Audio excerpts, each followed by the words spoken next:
잠언의 말씀이 이렇게 한 절 한 절이 우리에게 큰 교훈을 주고 있습니다.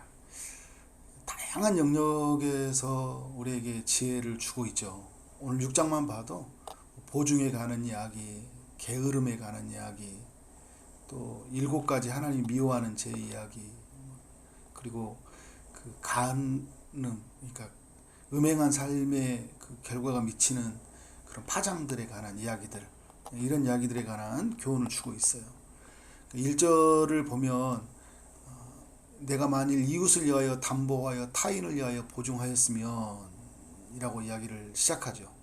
그러니까 담보, 보증을 하지 마라, 피하라, 이렇게 이야기를 하고 있어요. 성경의 이렇게 내용들 보면 창세기에도 그렇고 모세오경을 보면 가족들이나 이런 사람들이 있을 때 담보 보증을 하는 모습들을 보거든요. 이게 완전히 금지된다 이렇게 보지는 않은 것 같아요. 근데 잠언의 내용과 연결해 보면 잘 알지 못하는 사람들에 대해서 또 책임감이 불분명한 사람들에게 담보나 보증을 하면 안 된다.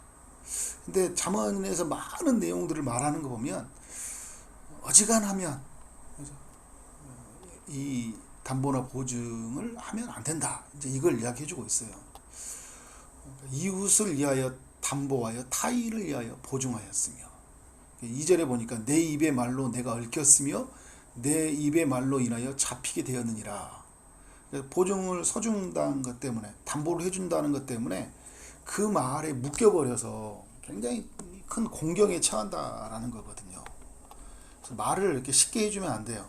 내가 좀 도와줄게, 내가 책임져 줄게, 이런 이야기들이 상대방에게 굉장히 고맙잖아요. 어려움 위기 속에서 그래 내가 도와줄게 했는데, 근데 상황을 보면 내가 도와줄 수 있는 상황이 아니고 그 사람에게도 이게 큰 도움도 안 될 뿐만 아니라 결국 둘 다 큰 어려움에 공경에 처할 수 있단 말이에요.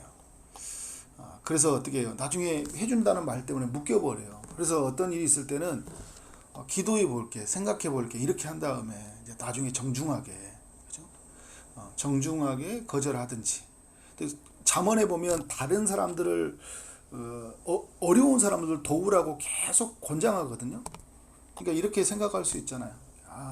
그냥 돕는다 차원으로 그 사람에게 섬겨주면 되는데, 이제 이게 담보나 보증으로 해준다고 하면 이제 나중에 어려움이 생기는 거예요. 이 말씀이 잘 적용이 돼야 되겠죠. 그래, 도와줄 수 있는 범위에서 내가 이 정도는 해준다, 안 받는다는 마음 갖고, 그죠? 그렇게 사람들과 관계를 이루어야 된다. 어렵죠. 막상 이제 이런 문제에 들어가 보면 아주 친한 사람들이 이렇게 어떤 것들을 부탁했을 때 거절하는 어려움들이 있잖아요. 그러니까 구제와 담보와 보증을 좀 분리시켜서 이게 지혜가 필요한 거예요. 그래서 여러분, 그래서 우리가 지혜가 필요한 거예요. 어떻게 이 문제를 해결할까. 잠언의 이렇게 내용들 계속 보면 11장에도 15절에 보니까요, 큰 손해를 당한다 이런 이야기를 하거든요. 17장에서는 18절에 보니까 지혜롭지 못한 어떤 처신이라는 걸 우리에게 이야기해주고 있고, 그래서 다른 남의 빛에 보증을 서지 말라, 22장 이런 내용들 보면 계속 반복해주고 있어요. 보증에 관한 이야기가 좀 꽤 있어요. 그만큼 이웃들과 관계에서 담보, 보증이 이렇게 일어날 수밖에 없다. 그런데 여기에는 지혜가 필요하다. 그래서 잠언이 우리에게 알려주고 있는 거죠. 이걸 잘 분리시켜서 우리가 해나가야 돼요. 그래서 여러분, 이런 일이 생기면 그 3절부터 5절까지 내용은 빨리 그 스스로를 구원해 가라는 이야기를 하는 거잖아요. 어떻게 해요? 이걸 말을 해버렸다면 거기서 빨리 빠져나오라는 거예요. 이웃의 손에 빠졌은지 이같이 하라. 곧 가서 겸손히 이웃에게 간구하여 스스로를 구원하되. 내가 안 될 것 같아. 미안하다. 그죠? 눈을 잠들게 하지 말고 빨리 하라는 거예요. 눈꺼풀 감기게 하지 말고 빨리 가서 이 문제를 해결해야지. 그 사람은 날 믿고 있는데, 그죠? 빨리 안 된다 이야기 해주고, 노루가 사냥꾼에서 벗어나는 것 같이, 그죠? 빨리 벗어나라는 거예요. 이 부분에 대해서 그 성경은 또 우리에게 이렇게 교훈해주고 있습니다. 6절 이하에는 뭘 이야기해주고 있죠? 11절까지 게으름에 관한 이야기를 해주고 있죠. 잠언에도 또 보면요, 게으름을 경계하는 구절들이 또 꽤 많이 나와요. 오늘 말씀 이외에도 10장에도 12장에도 13장에도 15장 19장 뭐 20장 21장 22장 24장 계속 나와요. 게으름에 대해서. 게으름은 늘 인간의 삶에서도 있죠. 찾아오는 것들이다. 너무 열심히 사는 것도 문제지만요. 어떻게 해요? 너무 게으르게 사는 것도 문제예요. 인간은 극과 극으로 가요. 그죠? 너무 게으르게 산다든지 쉬지 않고 너무 열심히 살아버린다든지. 또 근데 인간이 모든 면에서 열심히지는 않아요. 어떤 면에서는 또 게을러요. 경건한 삶을 산다든지, 그죠? 내가 뭔가 이렇게 중요한 일을 한다고 할 때는 또 게을러요. 또 어떤 부분에서는요, 또 너무 과도하게 그렇게 또 열심을 내요. 그죠? 쉬지 못하고. 그래서 또 멈춤이 없이 살면서 이것도 또 문제가 되는데, 또 오늘 잠언 6장에서는 우리에게 경계하는 게 뭐냐면 게으름에 대한 이야기를 해주고 있죠. 근데 오늘 보면 게으름이 왜 좋지 못하냐면 11절의 내용이죠. 내 빈궁이 강도같이 오면 내 곰핍이 군사같이 이르리라. 그러니까 게으름의 끝에 뭐가 온다는 거예요? 빈궁과 곰핍이 온다라는 거죠. 지금 해야 될 일을 미뤄버리면요, 차일피일 미루고 뒷전으로 미루면 나중에 엄청나게 큰 손해들, 어려움들이 생기는 거예요. 지금 피곤하고 힘들더라도 어떻게 해야 되는 거예요? 해야 될 일은 해야 된 거예요. 오늘 해야 될 일을 꼭 마쳐야 되는 거예요. 근데 오늘 잠언에서 뭘 비유를 해주고 있어요? 개미를 비유를 해주고 있잖아요. 게으른 자여, 그죠? 개미에게 가서 그가 하는 것을 보고 지혜를 얻으라 얘기잖아요. 개미는 두령도 없고 감독자도 없고 통치자도 없잖아요. 그런데 개미가 뭐 어떻게 해요? 누가 막 시키지도 않았는데 막 먹을 것을 막 준비하잖아요. 여름 동안에. 그래서 어떻게 해요? 그 양식을 모아놓고, 그리고 이제 그 양식을 어떻게 해요? 나중에 이제 먹잖아요. 그 추운 겨울 어려움들을 이렇게 극복해 가는 거예요. 창세기에서도 보면 제가 이게 자주 제 삶에 이렇게 지혜로 갖는 말씀이 뭐냐면, 그 요셉이 7년의 풍년으로 7년의 흉년을 대비하잖아요. 지금 막 풍년이 있을 때 잘 대비해 놓고 흉년의 때 어떻게 해요? 준비해 놓고 대비를 하는 거잖아요. 그러니까 지혜로운 사람은요, 끝을 본다니까요. 미래를 봐요. 미련한 사람은요, 오늘로 이렇게 사는 거예요. 오늘은 굉장히 중요하죠. 근데 미래를 보고 내가 오늘 이런 선택을 하고 이렇게 어떤 것들을 맞이하면 이것이 어떻게 미래가 어떤 결과에 이르는지를 내가 눈에 볼 수 있는 게 지혜예요. 그래서 좀 더 자려고 하고 좀 더 누워 있으려고 할 때 어떻게 해요? 막 놀고 싶은데, 우리에게 하나님이 하루에도 쉼을 허락하셨죠. 일주일에도 쉼을 허락하셔서 쉼과 멈춤, 또 전도서나 이런 성경을 보면 우리에게 그 놀이 그리고 그런 어떤 것들 유익함들을 우리가 알려주죠. 그런데 여러분, 모든 날이 모든 시간이 그렇게 우리가 놀고 그리고 유흥을 즐기고 이럴 수는 없잖아요. 그죠? 일해야 될 땐 일해야 되는 거예요. 그죠? 그러니까 또 하나님이 6일이라는 시간을 일할 수 있는 시간, 또 하루를 쉬는 시간을 주셨고, 또 하루에도 잠을 잘 수 있는 시간과 일할 수 있는 시간들을 주셨는데, 그것을 잘 열심히 살면서 하루를 사는 기쁨들, 이것이 그런데 미래를 위해서 잘 이렇게 준비되고 저축하고 저장하는 그런 삶이 된다. 그래서 게으른 자가 9절에 이야기하잖아요. 내가 어느 때까지 누워 있겠느냐. 이 말씀을 잘 생각해야 돼요. 이 앞에다 딱 붙여놓고, 야, 지금 언제까지 그렇게 누워 있을 거야? 언제까지 잠잠할 거야? 언제까지 그렇게 손 놓고 있을 거야? 지금은 어떻게 해요? 손을 다시 붙잡고 다시 그 일을 해야 되지 않겠냐? 어느 때까지 잠에서 깨어 일어나지 않겠냐? 경건 생활도 그래요. 조금 시간이 되면 내가 하나님 앞에 나가서 기도도 하고 말씀도 읽고 또 영혼도 돌아보고 그렇게 한다고 생각했는데 어떻게 계속 막 차일피일 미루는 거예요. 그래서 오늘 말씀을 생각했죠. 언제까지 그렇게 살 거냐고. 언제까지 이 중요한 일을 뒷전으로 미루냐고. 그러니까 여러분, 게으름이란 게 그래요. 열심을 핑계를 대서 막 이것저것 할 일이 많단 말이에요. 근데 뭘 놓치냐면 아주 중요한 일을 자꾸 뒷전으로 밀어요. 중요한 일에 게으름이 있다니까요. 중요한 일에.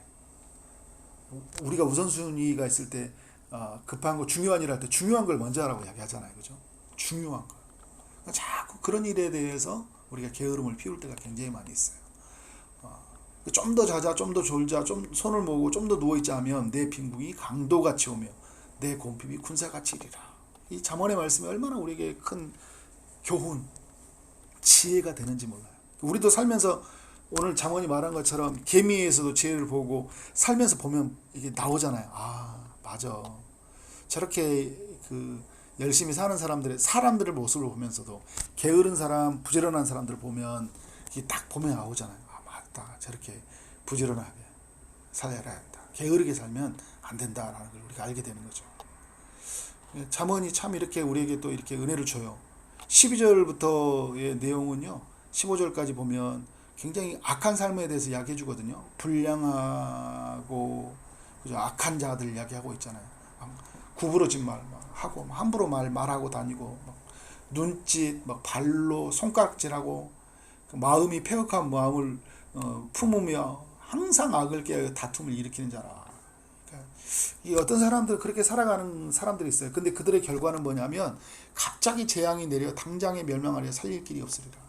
이게 어떤 거예요? 알려주는 지혜가 이렇게 살면 정말 하나님 앞에서 이 삶이 무너짐이 있다라는 걸 알려주고 있는 거잖아요.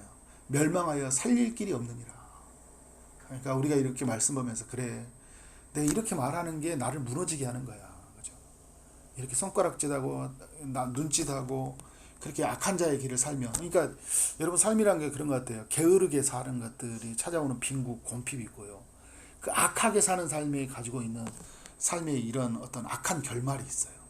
악한 자의 삶의 그 악한 결말. 게으르게 사는 사람에게 빈궁한 결말. 또 함부로 보증을 섰을 때 큰 피해를 겪는 결말들. 이게 이제 잠언이 우리에게 알려주는 그 교훈들, 지혜들이죠. 16절 이하는 어떤 내용이에요? 19절까지. 하나님이 미워하는 7가지가 있대요. 7가지. 이것도 우리가 잘 마음에 새겨야 되죠. 어제도 제가 성경에 보면 어제 나눌 때도 우리의 기가, 우리의 눈이, 우리의 마음이, 우리의 발이 어디로 향해야 되는지에 대해서 지혜를 줬잖아요. 오늘 또 이렇게 말씀들이 그런 내용을 주고 있어요. 13절부터도 12절부터도 말, 눈짓, 손가락질, 마음에 관한 이야기를 계속 하잖아요. 그러니까 잠언이 굉장히 우리의 몸의 신체를 비유하면서 우리의 몸 전체가 하나님 앞에 거룩한 산제사, 예배가 되어야 된다는 걸 알려주는 거죠. 그러니까 우리의 삶이라는 것은 어떤 한 부분이 아니에요. 굉장히 복합적이고 종합적이에요.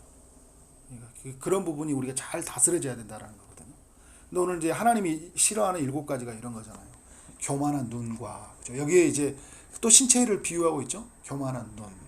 그러니까 우리의 눈이 이제 교만해질 수 있다라는 거죠. 거짓된 혀. 2번째, 7가지인데, 3번째는 무죄한 죄에 피를 흘리는 손. 그죠? 그러니까 눈, 혀, 손이죠. 악한 계교를 깨하는 마음. 그죠? 빨리 악으로 달려가는 발. 거짓을 말하는 망령된 증인. 그리고 형제 사이를 이간하는 거. 이간질하는 거. 관계를 깨트려버려요. 관계성을 소외해야 되는데. 사람들 사이를 세워야 되는데, 그죠? 사람들 사이를 이간질해가지고 내 편만 들고, 네 편만 들고, 그런 것들이죠. 이걸 어떻게 해요?